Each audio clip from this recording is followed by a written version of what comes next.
At dahil maraming natuwa sa ating mini palayok, at may nag-request ng magluto daw tayo ng adobo. So, adobo ang lulutuin natin sa ating second recipe. Ito yung reseping adobong pinakasimple at kinamulatan ko. Wala nang arte-arte, halo-halo lang lahat.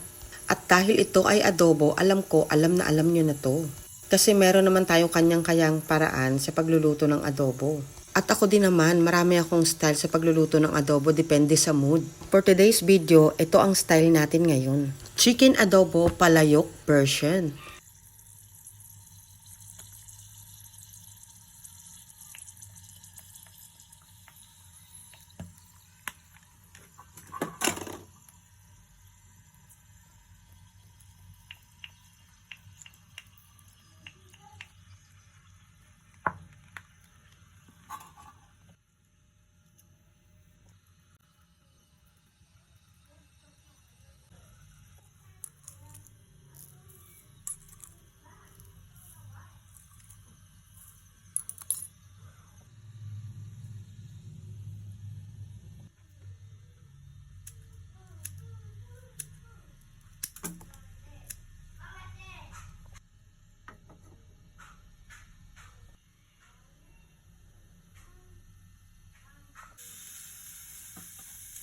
Ayan, dahil umaapaw siya, tinanggal muna natin yung isang piraso ng manok.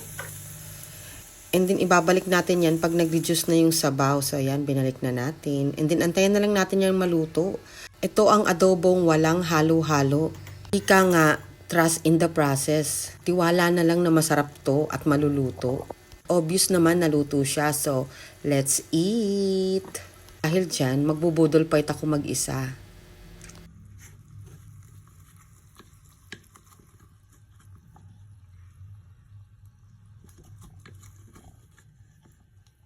Ayan, nakita niyo naman sa sobrang gandang magluto sa palayok, talagang sobrang lumambot yung ating chicken. Kahit hindi naman sobrang tagal ng pagluluto. Kung umabot ka sa part na to, thank you for watching. Salamat sa pagtsatsaga. Until next recipe, babush!